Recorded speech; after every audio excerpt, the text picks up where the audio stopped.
முக்வா பகுதியில் உள்ள கங்கா மாதா கோயிலில் பிரதமர் நரேந்திர மோடி வழிபாடு. பல்வேறு நிகழ்ச்சிகளில் கலந்து கொள்ள உத்தரகாண்ட் மாநிலம் சென்றுள்ளார் பிரதமர் மோடி.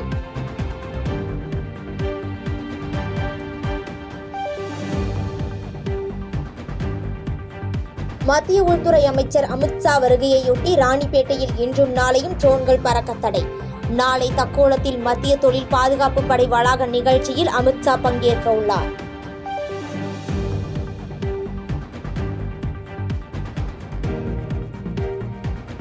காஷ்மீரில் சோனாமார்க் அருகில் சாலையை ஒட்டியுள்ள மலையில் நிகழ்ந்த பனிச்சரிவு. சாலையில் குவிந்து கிடக்கும் பனியால் போக்குவரத்து பாதிப்பு.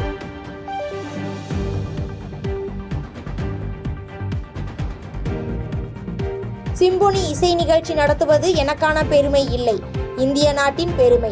சிம்பொனி அரங்கேற்ற நிகழ்ச்சிக்காக லண்டன் செல்லும் முன் இசையமைப்பாளர் இளையராஜா பேட்டி.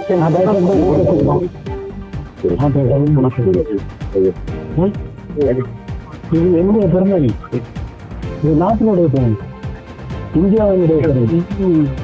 இந்தியா வந்து இன்சூரபிள் நிம்மதியாங்கிற மாதிரி இன்சூரபிள் இளையராஜா, அவ்வளோதான். புரியுது? இதனால யாரும் வரப்போறதில்லை. நீலகிரியில் கோடை சீசனுக்காக விடுமுறை சிறப்பு ரயில்கள் இயக்கம். வரும் 28 முதல் ஜூலை 7ஆம் தேதி வரை இயக்கப்பட உள்ளதாக தெற்கு ரயில்வே அறிவிப்பு.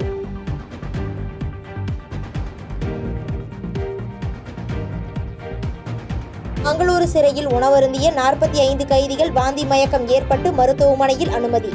கைதிகளை விஷம் வைத்து கொலை செய்ய சதியா என்ற சந்தேகத்தில் உணவு மாதிரிகள் பரிசோதனைக்கு அனுப்பி வைப்பு.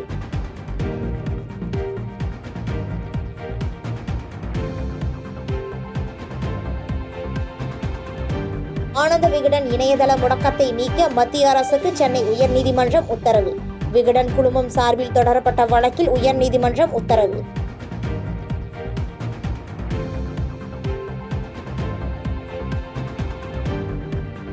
கிருஷ்ணகிரி மாவட்டம் அஞ்செட்டி அருகே 14 வயது சிறுமிக்கு திருமணம் செய்து வைத்த புகாரில் 3 கைது. சிறுமி கதறி எழுத வீடியோ வெளியாகி வைரலான நிலையில் நடவடிக்கை.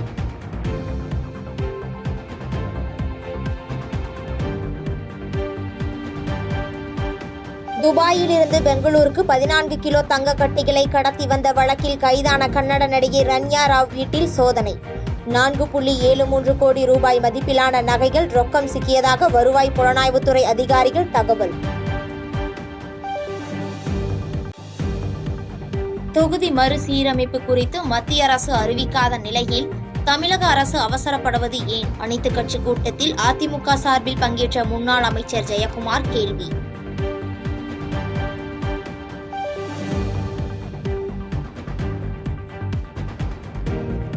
மக்களவை தொகுதி மறுசீரமைப்பில் தமிழ்நாட்டின் பிரதிநிதித்துவம் குறைக்கப்படாது என அண்ணாமலை திட்டவட்டம்.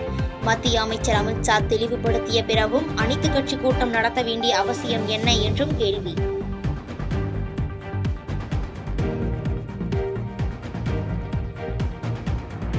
மும்மொழி கொள்கைக்கு ஆதரவாக தமிழ்நாடு பாஜக சார்பில் கையெழுத்து இயக்கம் தொடங்கியது. தமிழகத்தில் 2025 மே மாதத்தில் புதிய கல்விக் கொள்கை அமல்படுத்தப்படும் என அண்ணாமலை சூளுரை.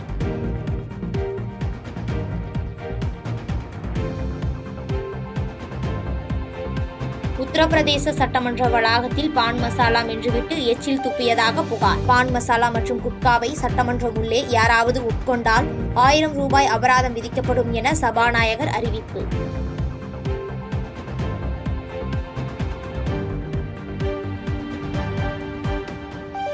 அவுரங்கசீப்பை புகழ்ந்து பேசிய மகாராஷ்டிரா சமாஜ்வாணி எம்எல்ஏ பட்ஜெட் கூட்டத்தொடர் முழுவதும் சஸ்பெண்ட். மத உணர்வுகளை புண்படுத்தி விட்டதாக வழக்குகள் பதிவான நிலையில் சபாநாயகர் நடவடிக்கை.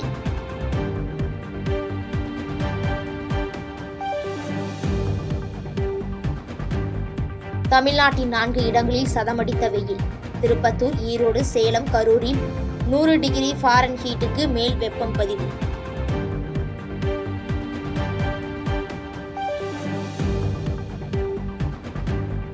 அமைச்சர் செந்தில் பாலாஜியின் நெருங்கிய நண்பர் வீட்டில் அமலாக்கத்துறை சோதனை. கரூரில் உள்ள ஒப்பந்ததாரர் MC சங்கர் வீட்டில் அதிகாரிகள் சோதனை நடத்தி வருகின்றனர்.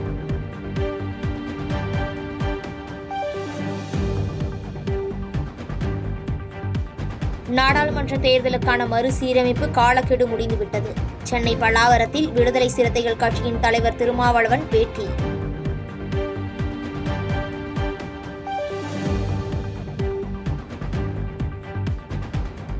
திருப்பத்தூரில் பணம் கொடுக்கல் வாங்கல் தகராறில் எருதுவிடும் விழாவில் மோதிக்கொண்ட இளைஞர்கள். கத்தியுடன் இளைஞர் பொதுமக்களை மிரட்டும் வீடியோ வெளியாகி பரபரப்பு.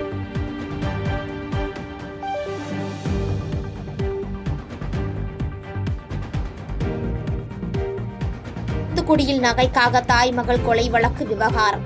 போலீசாரை தாக்கிவிட்டு தப்பியோட முயன்ற முக்கிய குற்றவாளியான முனீஸ்வரனை சுட்டு பிடித்த போலீசார்.